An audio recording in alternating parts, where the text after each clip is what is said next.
So it's not something I would ever wish upon anyone. You're never the same afterwards. Like, you're always going to be jaded. In the moment that it happens, it feels like you will never be okay again. So many emotions, and a lot of times it can feel like, how do you experience joy? Your life changes. You have to adapt to a new normal. You know, there's certainly some really dark days.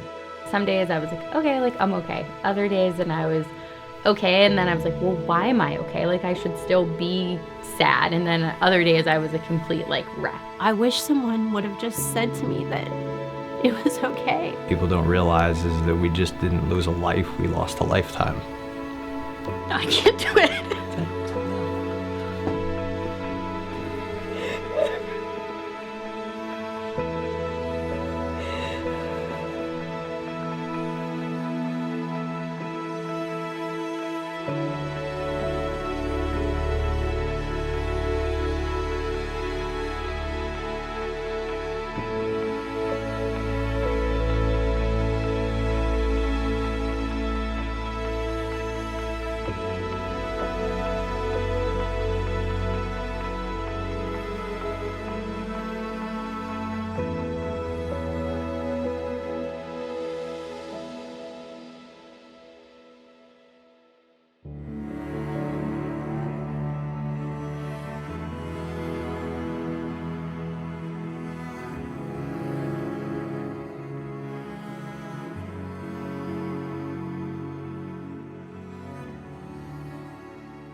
My name is Aubrey. I live in Connecticut. I recently just moved back to the area. I grew up here. I lived in Pittsburgh for 12 years, where most of my adult life happened. And then, like I said, I just recently moved back here less than a year ago.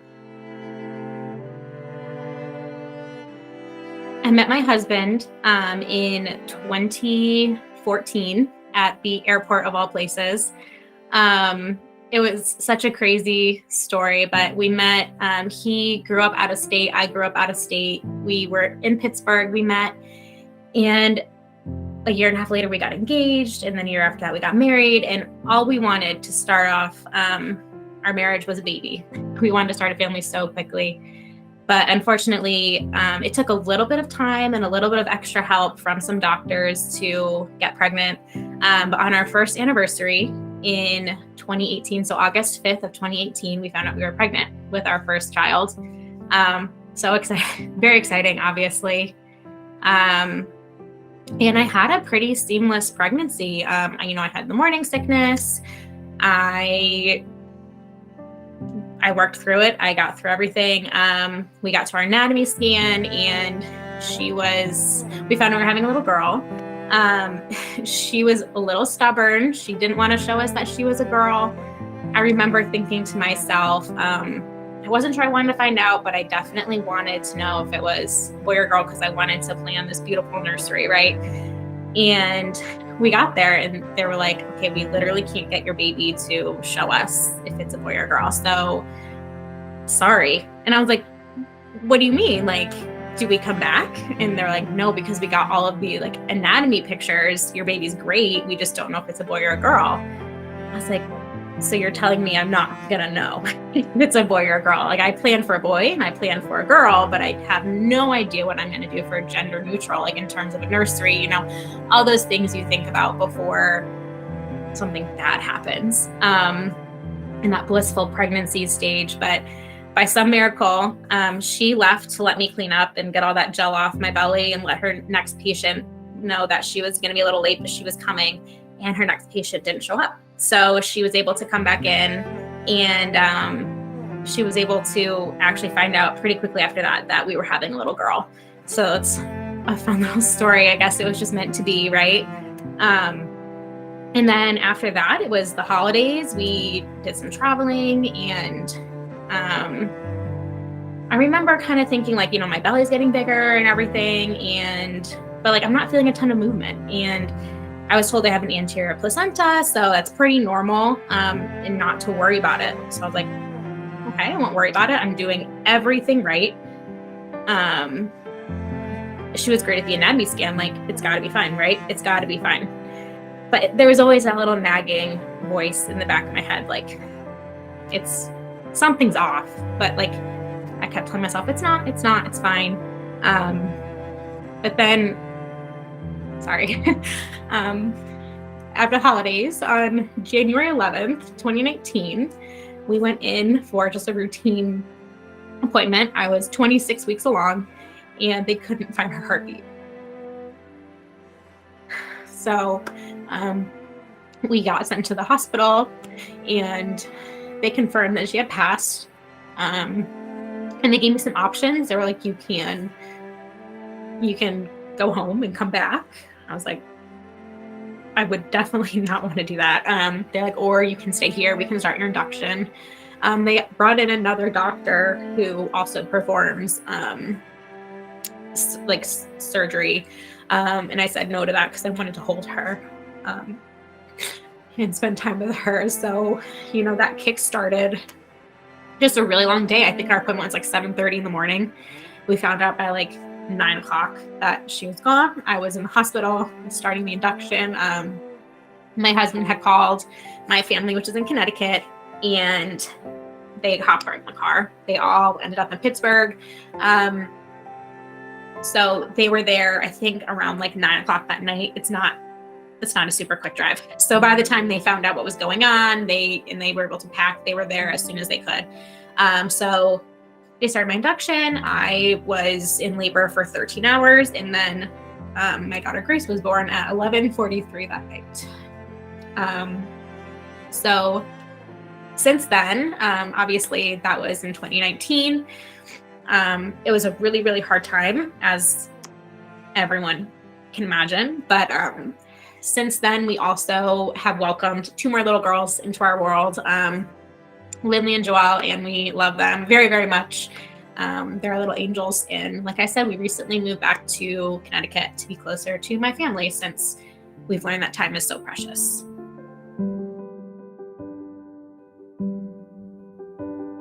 Every year we do a birthday cake for her on January 11th, of course, and I always have it decorated in sunflowers because that was going to be the theme of her nursery.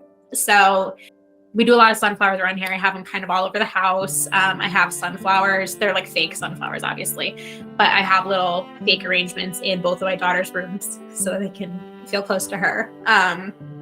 We also talk about her a lot. My little girls, they're only 3 and 1, but they know who their sister Grace is. They know that she's an angel in heaven, and she's looking out for them.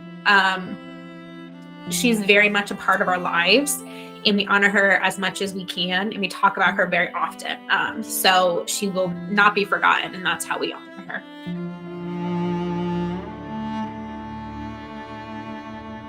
So very quickly after she had passed, I was in contact with a therapist. I saw her within a week of Grace's passing. And I actually continued therapy up until I moved to Connecticut because she was not licensed here.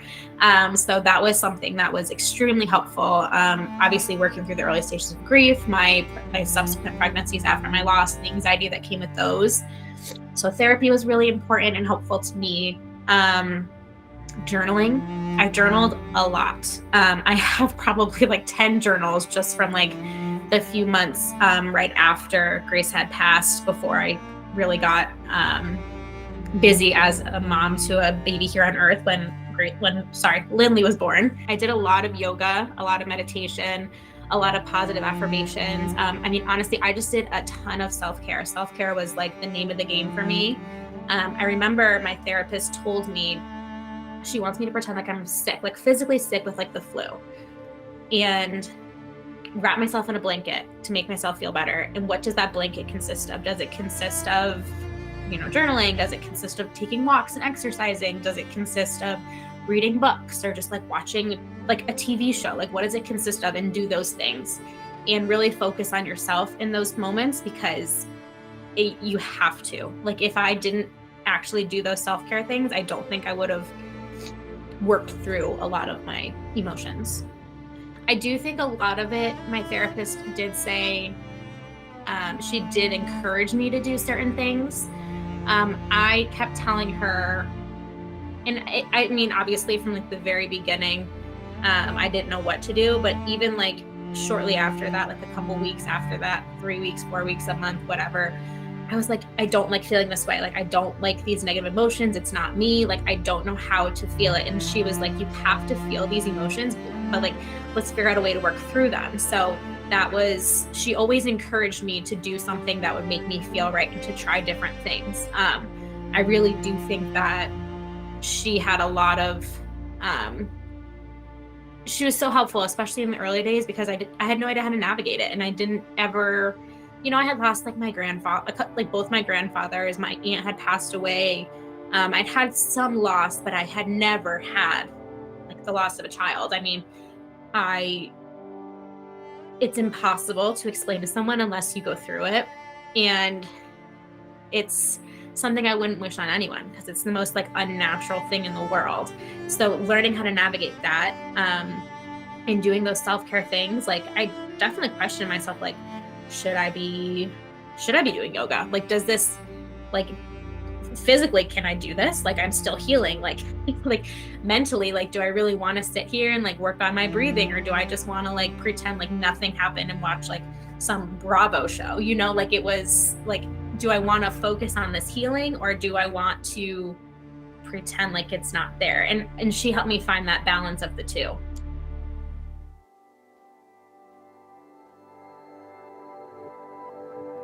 So I delivered at West Penn, and they provided me with a remembrance box. So there was a bunch of things in there along with my very first journal. That was kind of where I thought, like, okay, this is where I'll get started with this, because it was in that box. And I'm like, oh, it has to be helpful if it's in this box, right? And it was. There was other things in there. There was another organization in the Pittsburgh area that was also very, they provided those boxes. They also had support groups that I did try once, but I think it was too soon for me, and I never went back. But they had a lot of good resources. But I think the main support that really helped was my friends and my family and my husband, because those are the people that you want around you, and so just having them. And we did do, we had a service for her, we had a funeral, we did all of those, I'm trying to think of a word, I don't think it's rituals, but kind of rituals when someone passes, to kind of help with that closure, which still, I mean, obviously I was like numb going through that, but it was good to have my family and my husband by my side through all of it. I'm trying to think of other resources that there was other moms for sure who, like one of my nurses, she hadn't experienced such a late term loss, but she had a miscarriage towards like the end of her first trimester, and I think her sister had a loss similar to mine, maybe, don't quote me on that, but she was also a really good resource. Like, just having those nurses and the staff in the hospital, that was also really helpful and important, because at that point you're just like doing what you have to do, and they're like the ones who are really taking care of you. And actually, I should also mention, like, just from my my doctors themselves, they were amazing. Like, I think I went in, I don't know if it was, honestly, I know it's like a 6-week checkup, but I can't remember if I went in sooner than that or if it was still at 6 weeks postpartum, just that regular, after you have a baby visit. But they had, like, they obviously like all knew what was going on. They were really helpful. And then they had also sent me to maternal fetal medicine to like go over everything. Unfortunately, we never found out what happened, but they were very good. They were good resources, and all the doctors I went to were very patient and answered all my questions, and really, really helpful.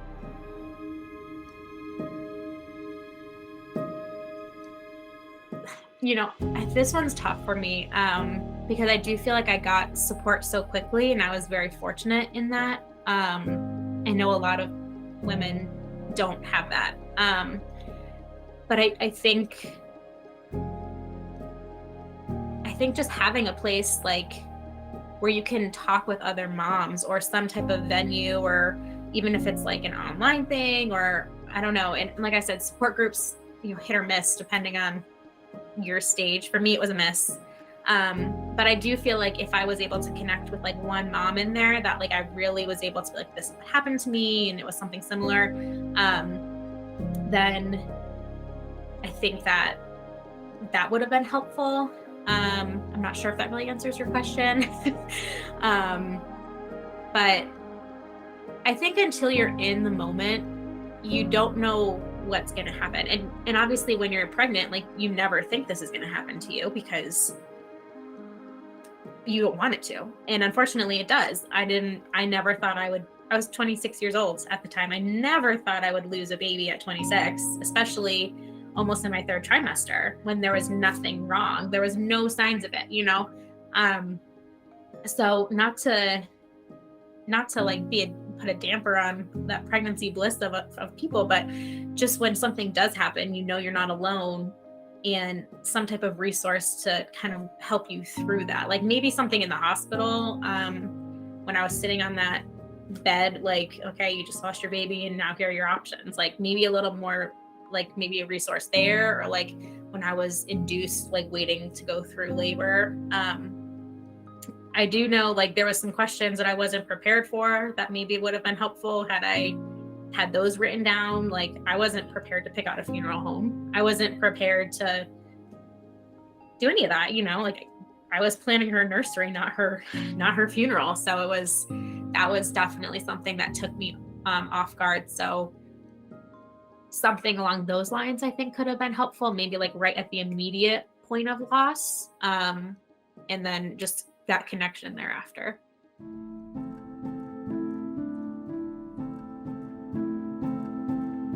So this one I feel like is all they have to do is just be present and non-judgmental. Like there's no time limit on grief. It is a roller coaster, and there's times when even now I'm like, oh my god, the air is like knocked out of me, but especially in those early days, like don't expect someone who just lost a baby to be okay anytime soon. Like just hold space for them, because that's really all that someone needs. Like be there to talk about it, be there to not talk about it, be there to like go out to lunch and just talk about anything else, or be there to hold them when they're crying. Like just really just love that person with no judgment, because I feel like that's, and I'm getting emotional again, I feel like that is definitely something that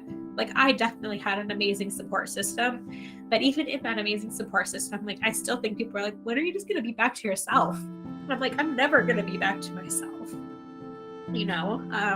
so I think just the patience, the non-judgment,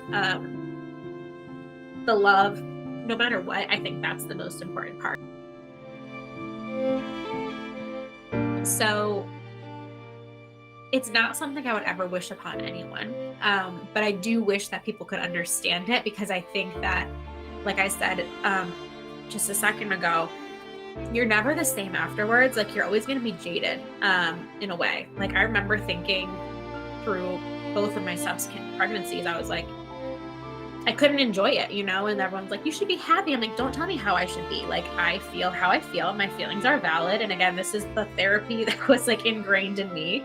That was extremely helpful, but I don't think I understood much about grief until you experience it. So I just wish people knew how hard it could really be and how it doesn't end, because as much as we want it to, like it comes from a place of love, and that love never ends. So